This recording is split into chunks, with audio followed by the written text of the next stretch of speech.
গ্রামে কোরবানি যারা দিয়ে থাকি তারা পঞ্চায়েতের কথা অনুযায়ী 3 ভাগের 1 ভাগ মসজিদে দিতে বাধ্য হই। এ ধরনের এর বিধান কি? কোরবানির ঈদের দিন কোরবানি না দিয়ে আকিকা দিলে আকিকা হবে কিনা?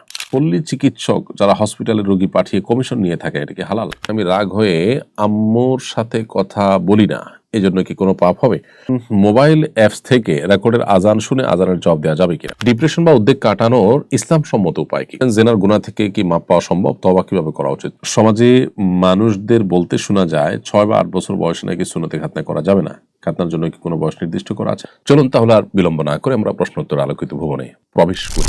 প্রথম যে প্রশ্নটি আমি এই মুহূর্তে দেখতে পাচ্ছি সেটি হলো, এমডি ইমরান হোসেন আপনি লিখেছেন, কোরবানির ঈদের দিন কোরবানি না দিয়ে আকিকা দিলে আকিকা হবে কিনা?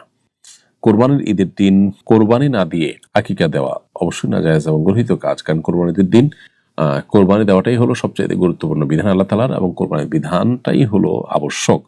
আকিকা তো সন্তান জন্মের 7ম দিনে করবেন, তার ওই দিন না হলে আগে পরে করলে হয়ে যাবে, কিন্তু কোরবানি তার আগে পরে করলে হবে না। এই জন্য কোরবানিকেই অগ্রাধিকার দিতে হবে।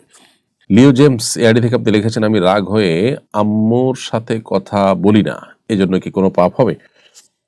2 দিন বা 3 দিন পর্যন্ত রাগ করে থাকতে পারেন, অভিমান করে থাকতে পারেন, কিন্তু এর বেশি যদি হয় তাহলে সেক্ষেত্রে অবশ্যই গুনাহ হবে। আর বিষয়টি মায়ের সঙ্গে হওয়ার কারণে তা আরো বেশি জঘন্য হবে।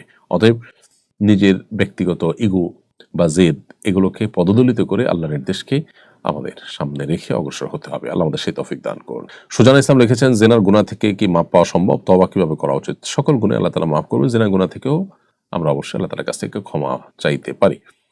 এবং এটার জন্য তওবা করার উপায় হলো, যেটি হয়েছে সেজন্য আল্লাহর কাছে লজ্জিত হওয়া, অনুতপ্ত হওয়া, এবং ভবিষ্যতে আর কখনো সেই গুনাহ যেন না হয় সেজন্য সংকল্প করা সুদৃঢ়ভাবে। ডিপ্রেশন বা উদ্বেগ কাটানোর ইসলাম সম্মত উপায় কি? ডিপ্রেশন বা উদ্বেগ এগুলো কাটাবার জন্য প্রথমত দুরূদ এবং ইস্তেগফার আমল খুব বেশি কার্যকর। কারণ বিভিন্ন হাদিসে বর্ণিত হয়েছে, নবী সাল্লাল্লাহু আলাইহি ওয়াসাল্লাম বলেছেন, মান লাজিমাল ইস্তেগফার, যে ব্যক্তি ইস্তেগফারকে আঁকড়ে ধরবে, সবসময় নিয়মিত করবে, তার সকল পেরেশানি থেকে বের হওয়ার জন্য আল্লাহ তাআলা উপায় বের করে দিবেন। আর সম্পর্কে, দুরূদ সম্পর্কে নবী সাল্লাল্লাহু আলাইহি ওয়াসাল্লাম বলেছেন যে ব্যক্তি একবার নবী সাল্লাল্লাহু আলাইহি ওয়াসাল্লাম দুরূদ পাঠ প্রেরণ করে, আল্লাহ তাআলা তার প্রতি 10 বার রহমত নাযিল করেন। অন্য হাদিসে আছে যে দুরূদ পেশ এটা সকল পেরেশানি দুশ্চিন্তা দূরের কারণ। এর বাইরে বিশেষভাবে সর্বাবস্থা আল্লাহ জিকির আমরা করব, কারণ হলো আল্লাহ বলেছেন, আল্লাহ বিযিকরিল্লাহি তাতমাইন্নুল কুলুব, আল্লাহর জিকির এটা মানুষের অন্তরকে প্রশান্ত করে দেয়। এজন্য আল্লাহর স্মরণ, আল্লাহ জিকির আমাদের বেশি বেশি করতে হবে।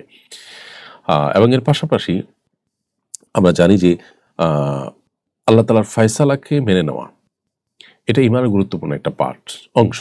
অতএব যে অবস্থা আছি ঈমানদার হাসিমুখে মেনে নিবে, কারণ দুনিয়ায় তার সবকিছু নয়, আসল কিছু সব আখিরাতে তার জন্য অপেক্ষা করছে। বিধায় দুনিয়ার জীবনের সকল কষ্টকে হাসিমুখে মেনে নেওয়ার মতো মানসিকতা ঈমানদারের মধ্যে থাকাটা, এটা রেজাবিল কাজা বা আল্লাহর ফয়সালাকে মেনে নেওয়ার যে ঈমানের গুরুত্বপূর্ণ পার্ট আছে তার অংশ, সেই জায়গাতে এটা আমাদের করতে হবে।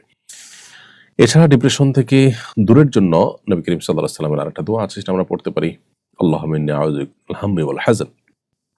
আল্লাহ আপনার কাছ থেকে দুশ্চিন্তা এবং পেরেশানি থেকে আমরা পানাহ চাই।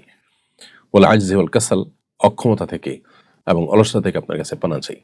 এই দোয়া বেশি বেশি করে আমরা পাঠ করতে পারি। সমাজে মানুষদের বলতে শোনা যায় 6 বা 8 বছর বয়সে নাকি সুন্নতে খাতনা করা যাবে না। খাতনার জন্য কি কোনো বয়স নির্দিষ্ট করা আছে? না, এরকম কোনো কথা নেই শরীয়তে যে নির্দিষ্ট বয়স আছে। জন্মের পর সুন্নতে খাতনা করে দেওয়ার প্রচলন আছে সৌদি আরব সহ বিভিন্ন মিডল ইস্টের দেশগুলোতে। বাচ্চারা তখন টেরও পায় না, খুব সহজে সুন্নত খাতনা হয়ে যায়, সেটাও ঠিক আছে। আবার 6-7 বছর 8 বছর হলে তখনও করা যেতে পারে। কোনো বয়স ফিক্স করে দেওয়ার নেই, এবং এরপরে আর করা যাবে না এরকম না। এমনকি কেউ প্রাপ্তবয়স্ক হয়ে গেছে, তারপর তিনি ইসলাম গ্রহণ করেছেন, তার যদি খাতনা না হয়ে থাকে ওই বয়সে খাতনা করার বিধানও কিন্তু রয়েছে। মানসুর আক্তার লিখেছেন, মোবাইল অ্যাপস থেকে রেকর্ডের আজান শুনে আজানের জবাব দেওয়া যাবে কিনা? আমি দেশের বাইরে থাকি, তাই মোবাইলের রেকর্ডের আজান শুনে আজানের জবাব দেই।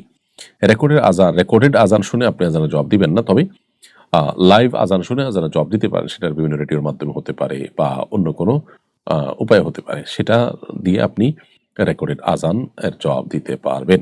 এরপরে প্রশ্ন হলো, ড্রিমি প্রিয়া আপনি লিখেছেন, স্বামী স্ত্রীকে তার বাবা মার সেবা করার জন্য বাড়িতে রেখে দূরে থাকতে চায়, অথচ তার বাবা মায়ের বয়স এখনো 45 পার হয়নি।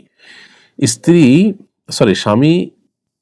স্বামীর কাছে থাকতে চায়, এতে স্বামী এতে স্ত্রীকে অবাধ্য স্ত্রী বলে এবং স্বামীর কোনোদিন মন পাবে না বলে, এটা কি ঠিক?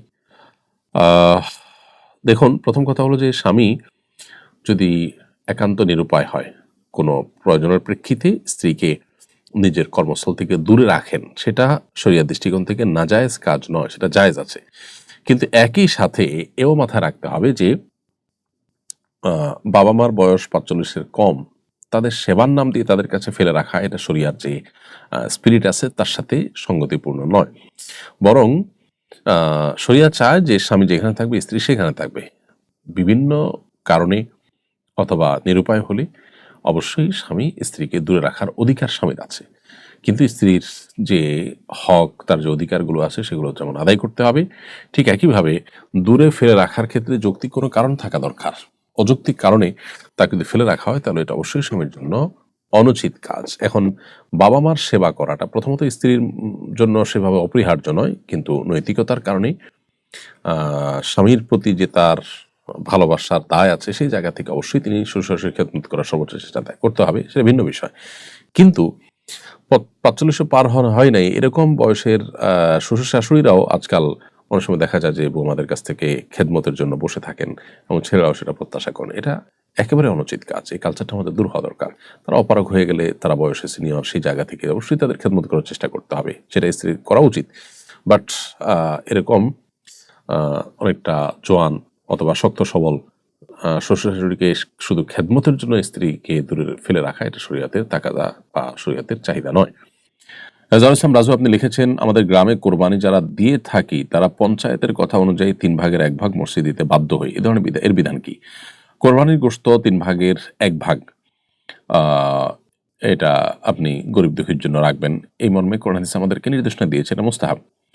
কিন্তু এই ভাগ দিতে বাধ্য করা বা এই ভাগ সামাজিকভাবে উত্তোলন করা, মানুষকে একরকম নিরুপায় করা যে সে যে দিতে বাধ্য বাউন, এটা অবশ্যই অনুচিত কাজ। কারণ তার 3 ভাগের 1 ভাগ যেটা গরিবের জন্য বরাদ্দ, সেটা তিনি দিতে প্রথমত শরিয়া দৃষ্টিকোণ থেকে বাধ্য নন।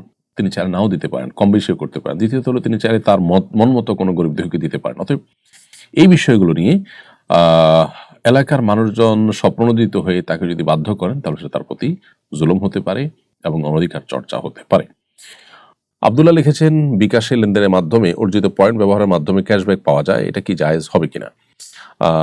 মোবাইল ব্যাংকিং কোম্পানিগুলো তাদের মোবাইল ব্যাংকিং এর যে সার্ভিস আছে সেটা যেন জনগণ বেশি বেশি ব্যবহার করে, তার জন্য তারা নানা রকমের প্রণোদনা দিয়ে থাকে, এটা তারই একটা। অতএব এই ক্যাশব্যাক হালাল। ব্যাপারটা এরকম যে আপনি আমাদের এটার থেকে ব্যবহার করে যদি আপনি লেনদেন করেন তাহলে আপনাকে এত টাকা আমরা উপহার দেব, পুরস্কার দেব, ব্যাপারটা এরকম। অতএব এটা সম্পূর্ণ জায়েজ আছে, এটা নিলে না জায়েজ হবে না।